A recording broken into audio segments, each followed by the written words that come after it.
በነ ጆከር ወንድሞቼ በኩል በሌላም በቅርብ ያው የኔን ህመም የኔን ድካም የኔን ስቃይ ያውቁ ልጆች ልከውልኛል። ይሄ ነገር እነ ጆከርም ሌላም ሰው ባያወጣው እኔ አወጣው ለሚዲያ። ምክንያቱም የለፋውበት ማንነት ከገንዘብ በላይ ነው ማንነቴን የሚያሰጋኝ። ፍቄ ተብሎ እየተጠራ ያለው ብራንድ ይሄን አሳፋሪ ድርጊት አይወክልም። ኢትዮጵያ ላይ ማንም ያቀኛል። የደሃ ልጅ ነኝ። ለፍቼ ሰርቼ ጥሬ ግሬ ማድሬ የደሃ ልጅ ነኝ። ዛሬ ለሷ መደበሪያ መሆን አልችልም። እግዚአብሔር አይፈቅድላትም። እና የምትሰራው ስራ በጣም የሚያሳፍር ነው። ነውረኛ ነች፣ በጣም ነውረኛ ነች። የተዘጋ ቤት በገና ሬስቶራንት የሚባል የተዘጋ ቤት በ80 ሚሊዮን ብር በኢትዮጵያ ብር ሸጣልኝ። ስራ የጀመርኩ የደሃ ልጅ ነኝ። ሚስቴን ልጆችን ከቤት አውጥቼ ቤቴን ሽጬ ነው ይሄን ቤት የገዛሁት። ስራ ሰፋለሁ፣ እቀየራለሁ፣ ወንድሞቼን እህቶቼ ለውጣለሁ ብዬ የወጣሁበት ህይወት ነው። አይዲን ወይተር አሰርታልኝ ቀምታኛለች። አንላቅም፣ ጥግ ድረስ እንሄዳለን። የሀገሬም የኢትዮጵያ ህዝብ ይፋረደኛል። ያ ሰላም ዲኮር የምትባለው ናት። ሰላም አድማሱ የምትባል ሴት። ኦኬ። በዚህ አጋጣሚ አጠገቧ አለ የዚህ ጥፋት ተባባሪ ማነው ወልደ ጊዮርጊስ የሚባል ልጅ። ይሄ ቀመር የሚሰራው እሱ ጋር ነው።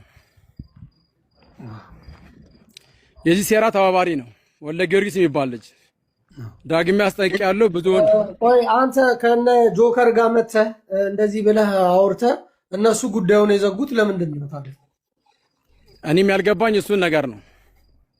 ኦኬ እንደዚህ ብለህ አውርተሃል። እሺ ከእሷ ጋር ተነጋግረው ተደራድረዋል የሚባል ነገር ምንድን ነው? ለምንድን ነው አሁን እኛ ግልጽ የሆነ ዮኒም አያውቀውም። ጠይቀው በደምብ ጃፒ። ግልጽ የሆነ ነገር ለህዝቡ ማወቅ ካለበት አድበስብሳችሁ ነው ያለፋችሁት። ለምን ተድበስብሶ ለምን በዛው ነገር ጉዳዩ ተዘግቶ ቀረ? ልጅቷስ ማነች? እኔ አሁን ስልኳን ልኬላለሁ። ዮኒ ከቻልክ በቦቲም ምናምን ደውልላት፣ ጥራት ነይ። መናገር ካለባት አንተ ብቻ አይደለም መናገር ያለብህ፣ እሷን መታ ሀሳብ ሊኖራት ይችላል። ሁሉም ነገር እኩል ነው መሆን ያለበት። ስለዚህ ለህዝቡ የሆነ ነገር ፍንጭ ተሰጥቶት ለምን ተድበስብሶ ቀረ?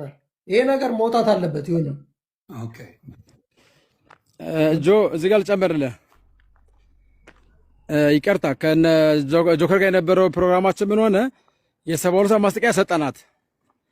መታ ሀሳብ እንድትሰጥ ያለው ነገር ምናልባት ሀሰትም እውነቱ ነው ብላ መረጃ እንድትሰጠን በሰጠና መሰረት 72 ሰዓታችን ተግባራዊ አላደረገችም። እሷ ስጠፋ ይሄ 72 የሰጠነው ማስጠንቀቂያ ከነ ቮይሱ ለሷ መላኬ መረጃ የሚያሳይ ለነ ጆከር ልኬላቸዋለሁ በውስጥ መስመር። እነ ጆከር ጸጥ አሉ፣ ዝም አሉ። እነሱ ዝም አሉ ማለት ይሄን ስም ማጥፋት ይቀጥላል ማለት አይደለም። እኔ አስቆማለሁ በማስቆመው መንገድ። በጣም የሚያሳፍረው በዚህ ልቀ ምን አደረገች? ካሁን በፊት መጀመሪያ ብራንድ ኔሙ ፍቄ ያረሰጋ ይል ነበር። ውስጥ ደግሞ ላይሰንሱ ደግሞ ማን ይላል? በገና ሬስቶራንት ይል ነበር። እና ይሄ ሁሉ ሰራተኛ ስራ ስንጀምር እኔ ወደ ስራ ስመጣው በገና ነበር።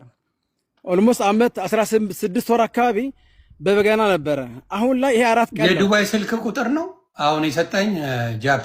እሱ የዱባይ ነው። እሱም ያውቀዋል። አንተ ታውቀዋለህ እንዴ? ቁጥሩን ማን 84 መጨረሻው ነው።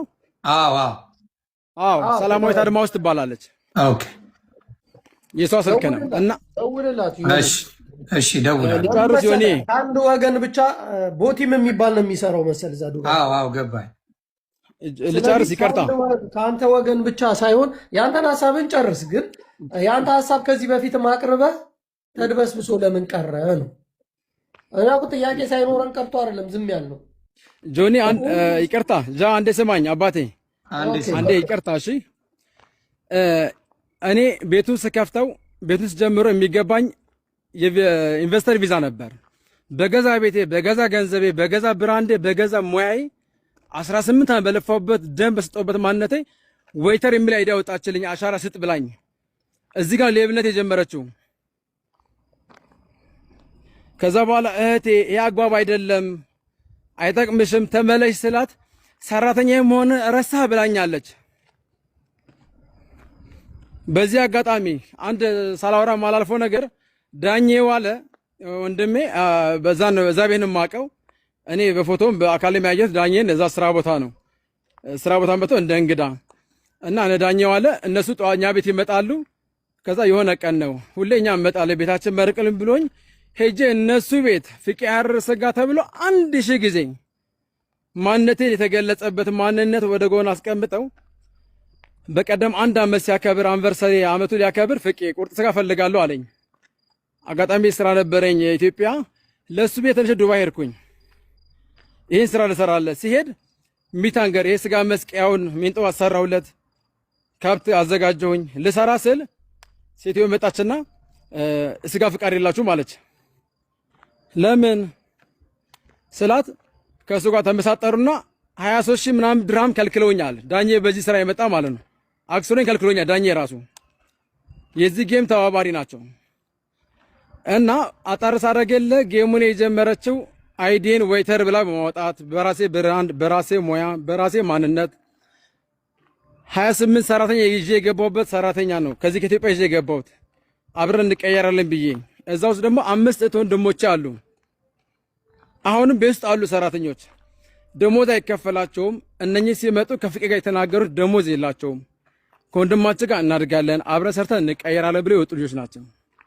ዳኜ ጋር ተነስ ማነው ጆከር ጋር ወሬው ተነሳ። ገብቼ ስለ ብራንዴ መከራከር ጀመርኩኝ።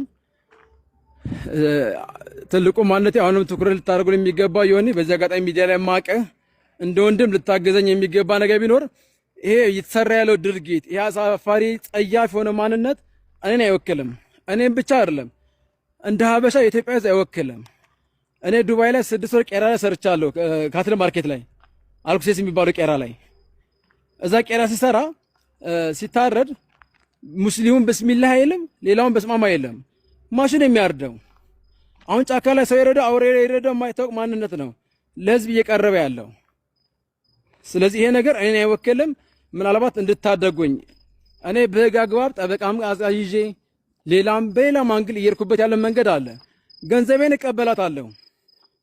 ይሄ በሐቅ ነው የማወራው፣ በድፍረት የማወራው ነገር ግን ብራንዴን ታደጉልኝ። እንደ ኢትዮጵያ ህዝብ በተለይ እንደ ወጣትነት ይሆን ምናልባት ስለኔ በዚህ አጋጣሚ በረን ቼክ ብታረግ በጣም ድሃ ልጅ ለፍቼ ያደኩ ልጅ ነኝ። 10 የረዳኝ ምድራዊ ሰው አላቅም። እግዚአብሔር መሰከሬ ነው። 10 በሰጠኝ ፍቄ በርታ ያለኝ ሰው አላቅም። አጥንታ መታ ሴራ ሲራብኝ ዛሬ ይሄ ለመድረሱ ምክንያት የተዘጋ ቤት ለዚህ ሳበቃላት ይሄሉ ስራ የሰራችኝ እሷ ነች። ለሳራ ቁጭ ብላ ተቀምጣ ሽጬልታለሁ። እሱ ባለቤቱ ብላታለች። ሳራን ጠይቃት